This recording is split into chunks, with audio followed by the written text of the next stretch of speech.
walaalkayga muslimka ahu walaashayda muslimadda ahay maanta waxaan idiin soo gudbinayaa arrin idinka ilmaysiin doonta. wallaahi qofkii iimaan lihi arrinuu ka ooyi doono ayaan maanta idiin soo gudbinayaa. kani waa masaajid wuxuu ku yaalaa Andalus, wuxuu ka mid ahaa masaajidda Andalus uga caansan. sidoo kale waa masaajidka labaad ee caalamka ugu weyn ee muslimiintu ay lahaayeen, laakiinse maanta waxaa loo bedelay kaniisad ayaa loo bedelay. laa xawla walaa quwata ilaa billaah. ma garan karo waxa aan dareenkayga idinku sifeeyo. qalbiga ayaynu ka ooyeynaa, ka ilmeynaynaa. masaajidkan walaalayaal 5 qarni wax ka badan ayay muslimiintu salaada ku tukanayeen. maantana lama ogola in hal salaad lagu tukado.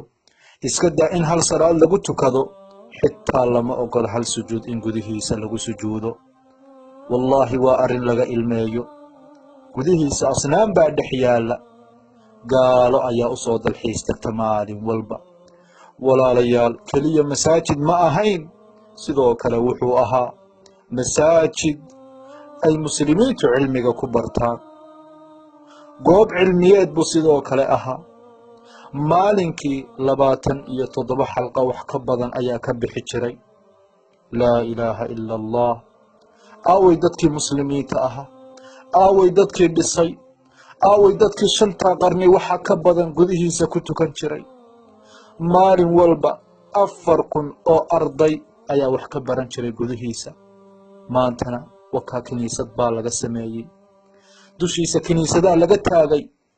laa xawla walaa quwata ilaa billaah. keliya masaajid ma ahayn, wuxuu ahaa goob muslimiinta nuurisa ayuu masaajidkani ahaa. walaalayaal, aynu baraarugno. walaalayaal, aynu dib iskugu noqonno. walaalayaal, aynu isku xishoonno. diinteenna aynu u soo jeesanno. intii aynu isku jeedna ayay gaaladu inagu soo jeesteen. masaajidkan iyo masjidu qudusku waxa ay inooga baahan yihiin garab.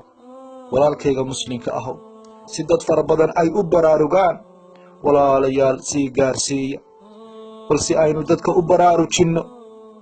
walaalkayga muslimka ahow, walaashayda muslimadda ahay, ilaahay dartii u sii gudbi.